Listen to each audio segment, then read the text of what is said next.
everybody, Robinson DUP. I've been following a couple things on YouTube. I'm not going to call anybody out by name, but there's someone out there he just seems to like to basically diss everybody on YouTube in order to get more subscribers on his channel.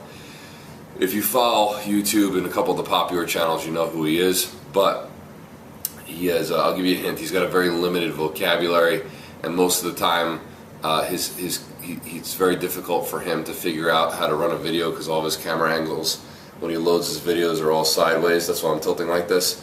That's his level of intelligence. He can't figure out how to get the video to flip. Good job, homie. He was actually, I found him through another fight that he was starting through another YouTube channel, so I was just curious to see what his background was or who he is. Basically, he has no credibility whatsoever in fitness and or in bodybuilding. He's just some random dude who goes to the gym, lifts like an idiot, and then tells everybody that they're a quitter if they don't lift like him. But he mentioned the thing about always training to failure.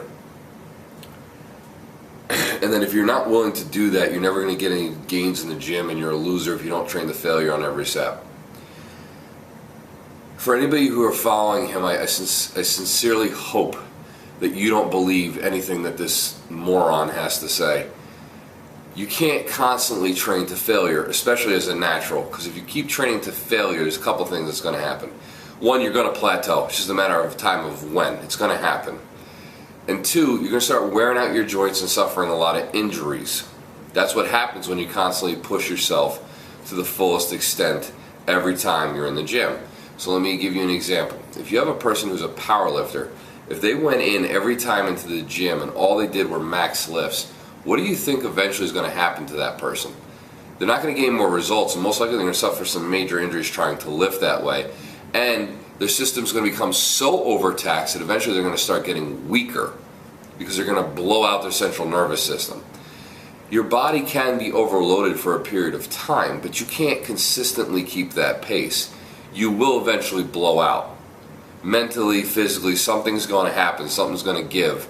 Most likely an injury that's going to make you realize that this is happening. You can't continue to do that. So anybody who's familiar with the training method that I follow with DUP, the daily undulated periodization, what you do is you start with like an intro week, then the second week you kind of progress a little further, third week's really starting to move, fourth week is your overreach stage. That's where you're going as heavy as you can, all out.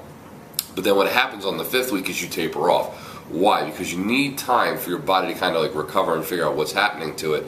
And then what you can do is then come back and start again, so you're constantly progressing.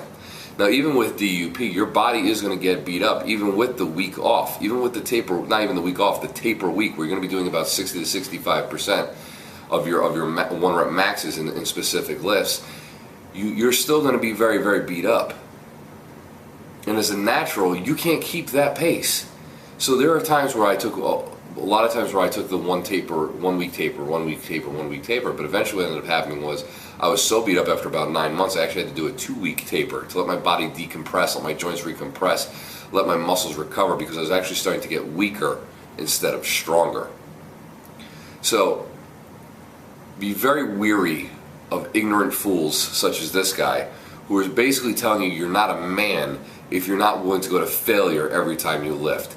And I sincerely doubt his claim of being natural is true if this is the way he's training, unless he happens to be one of those genetic freaks, which I just don't see. So if you are following this gentleman, please ignore everything he has to say. He doesn't have any valid points. He has no science to back it up.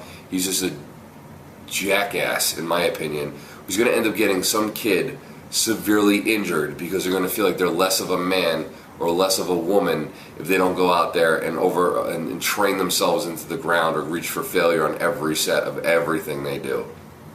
Alright guys, please be careful of these people, and I'll talk to you soon.